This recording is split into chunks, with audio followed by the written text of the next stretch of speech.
All of us reach a point in time where we are depleted and need to somehow find a way to reignite the fire within. But how do we spark that flame? Welcome to Reignite Resilience, where we will venture into the heart of the human spirit. We'll discuss the art of reigniting our passion and strategies to stoke our enthusiasm. And now, here are your hosts, Natalie Davis and Pamela Cass.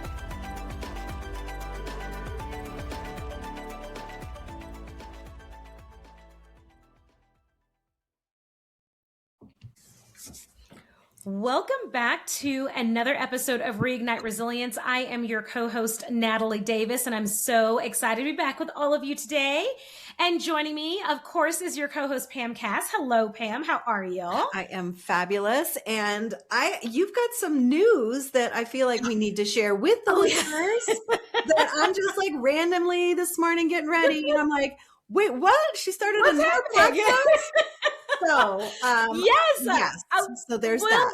I will announce it for our listeners. So, for those of you that haven't picked up on some of the recent episodes that we've had lately, I have a little bit of a window that I've not been traveling, and so I've had taken this opportunity, to do all of the little things, all of the little housekeeping things, going to get my emissions test while I'm, sweaty and at post workout. Yep. But also, I have launched under the Leadership That Shines brand a leadership podcast. Yep. And the very first episode launched on International Women's Day. So this past Sunday, as of the time of this recording. Awesome. And so that will be a weekly podcast where we talk about topics that pertain to leadership skills and attributes and qualities, and from time to time, leader stories that they're going to share with us just so we can continue to grow on our leadership journey. So I'm really excited about it. It's been something that's been on the back burner for a little bit of time. Yeah. And I couldn't stop ignoring it. It was one of those things that just kept rolling over on my to-do list. And I said, we're getting it done. And so it's done. So that's the Leadership That Shines podcast. It's streaming on all streaming platforms. So if you want to hear more of my voice, go find it. Yeah. It's so funny. Our audience needs to know this. They probably know this about us by now. It's been long enough that if you leave us without anything to do, we'll do stuff like write books, create new podcasts. Yeah, absolutely. It's like, I've got 3 weeks. Okay, great. I went up in a 2-seater airplane this Sunday.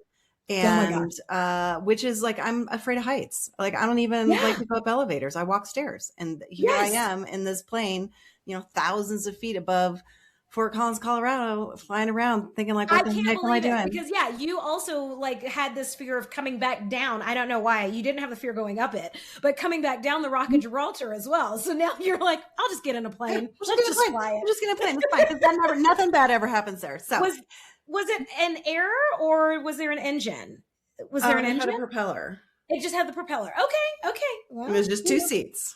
And just they have those air gliders too that don't have. I don't do that. I want to have an engine. The plane was a new plane, and the plane itself did have a parachute if something were to go awry. Comforting. So I felt a little tiny itty bitty, little tiny bit better. But not fully when you're looking at the screen saying, well, what's that? Oh, that's another airplane coming towards us. I'm like, oh, fabulous. Fine. Totally fine. So. Oh my gosh. I love it. The things that we get ourselves into. Listen, y'all, this is just the life of your host. So here we are. This is what we do. I love it. You have a guest that's joining us today, and I am honored to have him on and having the opportunity to hear his stories. So why don't you let our listeners know who's joining us today? Absolutely. So we are honored to have Dale Atkinson. He is a health advocate, entrepreneur, father, and stage 4 cancer patient. Over the past 18 months, he has navigated life with a terminal diagnosis while continuing to build, invest, and create. His work combines personal experience with evidence-based thinking, and he refuses to accept that's just how it's done as an answer when better questions and safer options exist. Dale, we are so honored for you to take time today, and you are 7 hours ahead of us, so it's late in the evening for you to join us today to share your story and, give our listeners a little inspiration and things that you've used to kind of get through this time. Well, first of all, hello both, and thank you for having me. And yes, it is rather late here. I've already done bedtime for my two little boys. So it's cracking on late into the evening. So I apologise for the slightly darker lights, but I guard my sleep like crazy. So I can't have too brighter lights at this time of night for me. Yes, absolutely. Understood. Absolutely. As you should. Yeah. Yes, absolutely. So tell us a little bit about your story. So I know you've recently been diagnosed, but tell us maybe pre that diagnosis. Yeah, so I spent nearly 20 years in the finance industry. I ended up sitting on the board of companies like HSBC, Wellington Management, who are a big asset management firm, etc. I had a generally what was considered a very successful, very good career. Back in about 2024, just before my diagnosis, I'd actually just launched my own company as well, my own consultancy. And we were at the stage of, we were just in final talks and signing off a contract with a retail high street bank in the UK for multiple tens of millions of pounds. I was in the process of hiring staff, et cetera, et cetera. Life was going brilliantly. And then roll on the summer of 2024. And unfortunately, before my diagnosis, my partner actually had a funny turn. So one day she started having these shooting pains in her chest, going all the way up her neck and all these sorts of things, heart palpitations. So we rang up our doctor, and as they always do, panic stations started. They thought it was a heart attack, and they sent round an ambulance and full blues and twos, flashing lights, sirens, carted her off to hospital, found it wasn't a heart attack. But somebody very thankfully decided to do an X-ray. And by pure happenstance and luck, on that X-ray, they actually identified a small cell lung cancer. It was only about 1.5 centimeters at that point in time, but they identified a nodule that was cancerous and really not good. So fast forward a little while longer. And in October of 2024, on the 3rd of October to be exact, she then went in and actually had a lobectomy, which is the entire she had a resection, as it's called, of the entire upper right lobe of her lung. So that was the 3rd of October. And I'm sorry if I'm jumping the gun and running ahead here, but then a couple of days later, so she came out of hospital. It was major surgery. So she was in a major hospital in London, in St Thomas's, which is our sort of foremost cancer hospital in the UK. A couple of days later, after she came back, which was actually on our youngest little boy's first birthday, I then went in and had an endoscopy. And as part of that endoscopy, unfortunately, they identified a rather large oesophageal tumour. So an endoscopy, for anyone who doesn't know, is essentially where they put a camera down your throat. Sadly for me, because my partner was recovering from her own cancer journey, I wasn't able to go under the local anaesthetic either.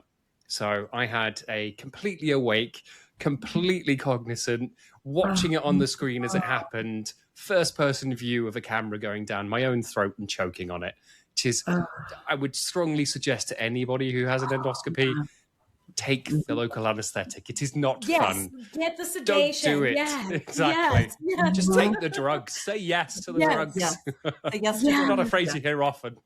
Yes. Wow. Oh my gosh. And was this routine, like, were you, the endoscopy that you had conducted, was that just under doctor's orders? Is this something that you did as part of your precautionary annual? What prompted you to go in? No, so we don't tend to have precautionary annuals over here. It's not a done thing in the UK because we have a very different setup with our medical system over here because it's a state-run system as opposed to being a private system. So they're very reactive rather than proactive with these sorts of things. So this one, I'd actually been suffering with heartburn for probably about 6 or 7 years at that point in time. I'd been going to my general practitioner, my doctor, my family doctor, we call them a GP over here. I've been going to my GP for several years. I must have visited a good 10, 20, 30 times. And they kept putting it down to the same sort of thing. You have a really high-powered job. You're obviously under lots of stress. You know, we were living in central London at that point in time, so right in the centre of London. My other half actually ran a private members club. So, you know, big fancy Soho House type of setup. And I was, you know, a high flyer in finance. So we were going out quite a lot. We were socializing. We were, you know, doing the networking dues once or twice a week, that sort of thing. And they just put it down to that. And we went, okay, yeah, we eat lots of rich food. We drink wine occasionally. Probably is that. Fast forward, a bit longer, and I went back and back and back, and the symptoms started to sort of escalate. So it went from a bit of heartburn to then I was getting sort of acid up my throat during my sleep. Then it became a little bit of dysphagia, which is essentially struggling to eat. So I was struggling to get food down, and it would get stuck occasionally. It was always things like, heavy pastas and breads and stodgy food. And they just sort of kept explaining it away. And it's nothing, you're too young. And I was only in my early 30s at this point. So I just went, yeah, of course I'm too young. It can't be cancer. My life isn't that crazy. It couldn't possibly be. And then we got to about February time in 2024. And I started having these really bad shooting pains up through my shoulder and my neck. Went to the doctor. They said it's muscular. Go see a chiropractor. So I did. And the chiropractor said, we don't think it's muscular. Go back to the doctor. So I did.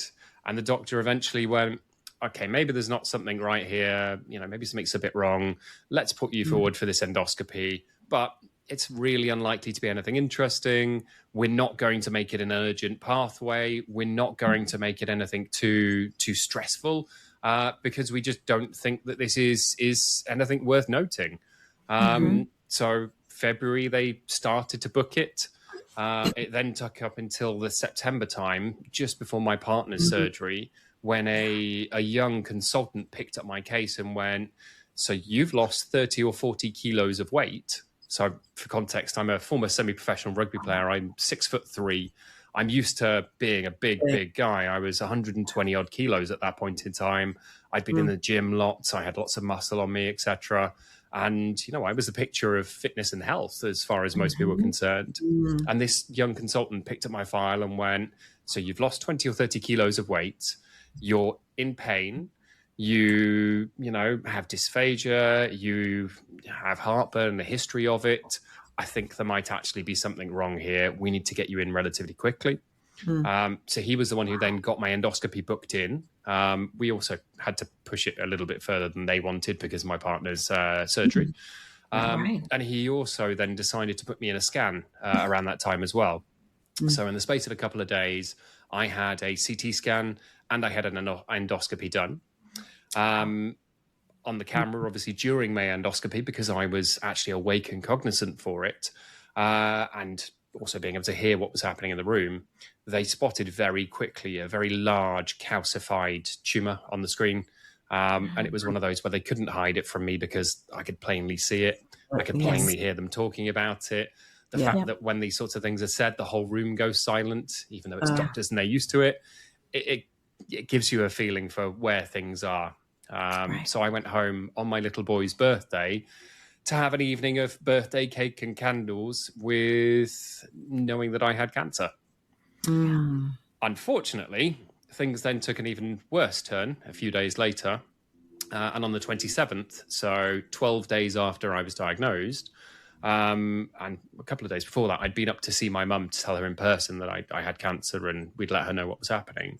And then unfortunately on the 27th, she then died. And the next morning we got a phone call on the 28th from her friend to tell us, very sadly, and seems to be the case with a lot of things in my life, that was also my eldest little boy's third birthday. So we spent his third birthday with my mother's death hanging over us. And the really sad and ironic thing is, and we've already mentioned that I had a stage 4 diagnosis. So a lot of people will already know that that is a palliative diagnosis. That is an end of life diagnosis, a terminal diagnosis. The ironic and sad thing is that my mother had actually spent her entire career as a palliative care nurse. She was an end of life healthcare specialist and a palliative care specialist. So the one person that I really sort of needed at that point in time, who could understand the journey that I had ahead of me and could help me with my options, unfortunately passed away just as I needed her most. And then a few days after that, so that was the Monday morning, we unfortunately found out about her death. And then on the Thursday, I went in to finally meet my oncologist and a surgeon. Sat in the waiting room, as these things always happen. They were running late and I'm there biting my fingernails off in anxiety. Walk into what was no more than a 3-minute meeting And they told me, unfortunately, my cancer was incurable, inoperable, palliative care only. And they felt that my prognosis was sub 12 months. So they gave me less than a year to live. They later documented it and sent me a clinical letter outlining it. And they gave me an 11.5-month prognosis. Wow. Yeah, it was a heavy month. Exactly. Not one I want to relive often. Absolutely. Wow. Well, I mean, going back to when you're on the table and you're having the endoscopy, like you're going through that process and you're there laying and you're fully aware, cognizant, listening to the conversation with the scope that's down your throat, and where are you in your mind in terms of staying calm? Because that's definitely not the time that you can freak out. There's no space for you to freak out. You've got to just kind of be there and be with it. Talk to us a little bit about that, like those moments. Did it feel like forever as you were on that table? It always does in the moment. Yeah. I mean, very thankfully for me, I had a couple of things that I sort of held on to at that point. So during COVID, let's take that back one step. So before COVID, I'd actually started as a board member for a very large mental health charity. They're an overarching suicide prevention and mental health charity, and they sit behind people like the Samaritans, etc. They're a network behind them. Yeah. And I joined their board, and I was one of the only non-psychologists on the board. So during COVID, I actually went and decided to do diplomas in psychology and cognitive behavioral therapy. Okay. And as part of that, they teach you mechanisms to help calm the nervous system, to help keep yourself sort of calm in stressful situations, etc. And then atop that, if you look back at things like, I was a semi-professional rugby player when I was younger, I was used to being under stress in different situations. I was also then used to standing in front of boards at the age of like 30, presenting in front of hundreds of people, things that they didn't necessarily want to hear. And generally being hated for it half the time and called lots of names and therefore feeling lots of stress for it. So I had a lot of preparation for this. Yeah. In that moment, yeah, absolutely. It lasted a lifetime. That probably 1 minute long, 2 minute long endoscopy felt like it was hours. And sitting in the waiting room afterwards, because they obviously sat me down and said, look, take some time, think about this. Don't go just jumping in the car and driving home. So I did. And I think we worked out by the time I got home, I'd only been gone from the house about 2 hours, but it felt like a lifetime. So yeah, absolutely. Time slows down in these sorts of situations. Yeah. And was your partner with you at this appointment, or so you were by yourself? No, sadly not. So my partner was only a couple of days out of her surgery, and due to her surgery, she had to avoid any sharp movements. She couldn't pick up any weight. She couldn't move anything. And we had our 2 little boys at home. We were only at that point were 1 and 3. Very thankfully, my in-laws had flown in from the US. They're currently based, or they were based in, I don't know where they're based at the moment. They move around so lot. They were in Texas at one point, Mexico another point. They were in Chicago, Illinois, lots of places. They live in the US. Okay. Yeah, they'd flown in to help us. And to celebrate the little one's birthday, probably. Yeah, a little bit. Exactly. Too. So they were at home with my partner. I drove myself there, and I was just on my own. And it wasn't a nice feeling to be sat on your own finding out something like that. Yeah. Right. Yeah. And then taking yourself to a birthday celebration at that. So did you and your partner have the conversation prior to the birthday celebration, after? Like how did that all transpire? So I clued her in, of course. I gave her a phone call from the car and said, look, just take yourself out of the way. I've got something to tell you. I don't want to come in crying, feeling bad for myself in front of the boys. I want them to see their dad walking in, enjoying the birthday. I want them to understand that, the two things can be separate. We did, and we managed to hold it in. I do admit, though, that evening I did have to open a bottle of wine because, well, what else do you do in these situations? Go and get a nice bottle of wine off the shelf. I think I've got a nice old Italian off the shelf. Cracked open a bottle of wine and sat there with my thoughts for a fair while and put the kids to bed early and that kind of stuff. But yeah, it wasn't a pleasant sort of juxtaposition, sitting there with this feeling of doom hanging over your head and just feeling like your world has ended as well. We weren't expecting a cancer diagnosis in any way, shape or form. We'd had so many reassurances along the sort of journey that this wouldn't be anything serious. It was probably just a bacterial infection. At worst, you've got a stomach ulcer. And they kept repeating these things over and over and over every time we spoke to a doctor, which was many, many times at that point.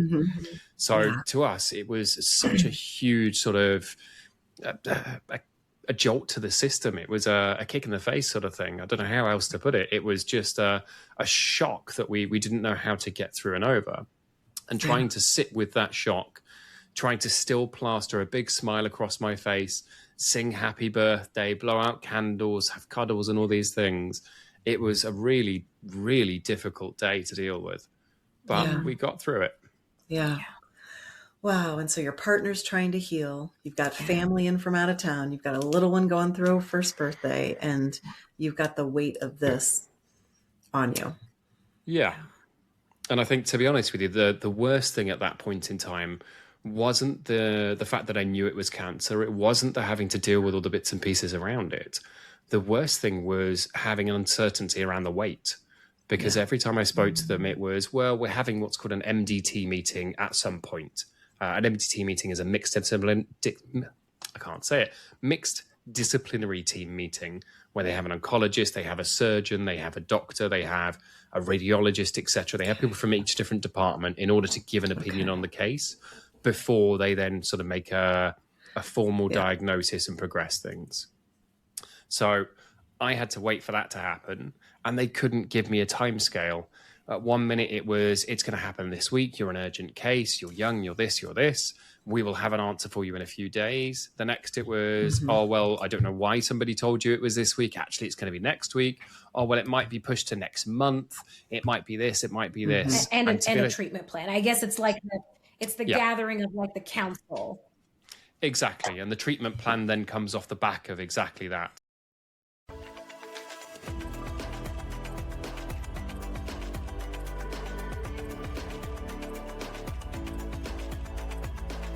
Thank you for joining us today on the Reignite Resilience podcast. We hope you had some aha moments and learned a few new real-life ideas to fuel the flames of passion. Please subscribe on your favorite streaming platform, like or download your favorite episodes, and of course, share with your friends and family.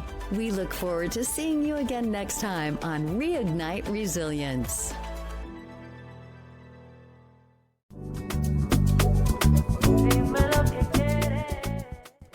Reignite Resilience family, we are so excited to share with you that the book, The Quiet Gift, A Journey of Self-Worth and Resilience, is now available on audiobook at Amazon. Make sure that you check the link in the show notes so that you can click on that and download a copy of the audiobook. This is an amazing story written by Pam as a part of the Red Journal series and narrated by Kristen Aiken Salata. So we hope you enjoy. Until next time, we'll see you soon.